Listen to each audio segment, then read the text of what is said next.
We find ourselves thrown into a world that is noisy and demanding. Saturated with distractions, quick fixes, the siren song of immediate gratification. Many people feel adrift, unmoored, and sense a profound lack of substance in their daily existence. They chase fleeting moments of happiness, only to find them dissolving like mist in the morning sun.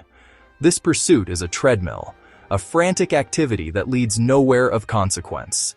The modern world offers 1,000 paths to feeling better for a moment, but very few paths to being better over a lifetime.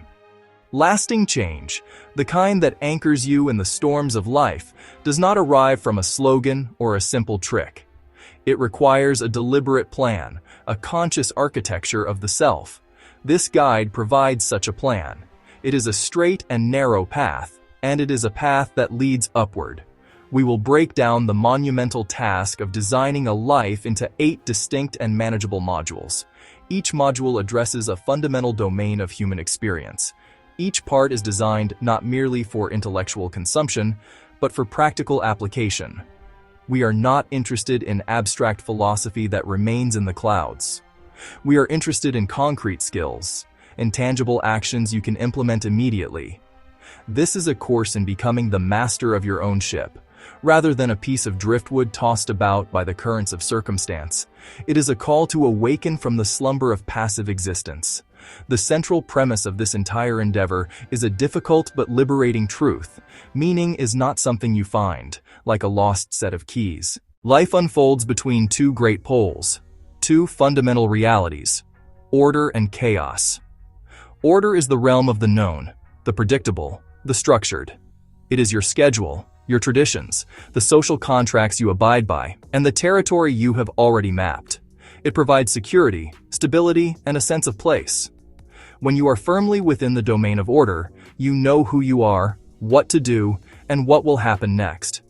It is the comfort of home, the reliability of a paycheck, the familiar face of a loved one. Without a sufficient degree of order, life dissolves into a terrifying, formless anxiety. We need its walls to protect us. However, an excess of order is its own kind of hell. It is tyranny, stagnation, and creative death. When everything is known, scheduled, and controlled, there is no room for growth, adventure, or renewal. Life becomes a sterile and predictable script, devoid of vitality and meaning. This is the danger of staying in the same job for too long when you know you should leave, or remaining in a relationship that has become a comfortable prison. Conversely, chaos is the unknown. It is the unexpected job loss, the medical diagnosis, the argument that shatters a friendship. In the absence of a self-chosen aim, your life will be directed by forces outside of your control. You will become a tool for someone else's purposes, a respondent to the trivial demands of the moment, or a victim of your own worst impulses.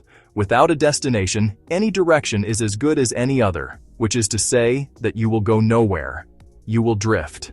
This state of aimlessness is a primary source of modern anxiety, depression, and nihilism.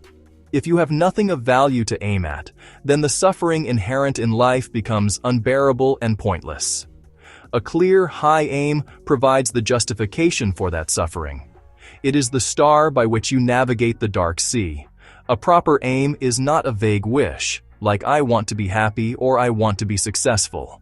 Such desires are too diffuse to orient action. They lack teeth. A powerful aim is concrete, articulated, and hierarchical. It begins with your highest values, what you believe to be good. From those values, you derive long-term goals. From those goals, you generate medium-term objectives.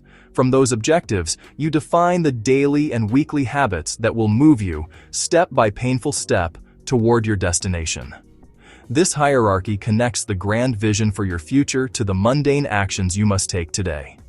It answers the question, why should I do this difficult thing right now? Furthermore, choosing an aim is also an act of sacrifice.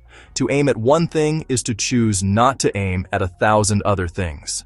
This is a terrifying but necessary part of maturation. You must decide what you are willing to give up in order to get what you truly want.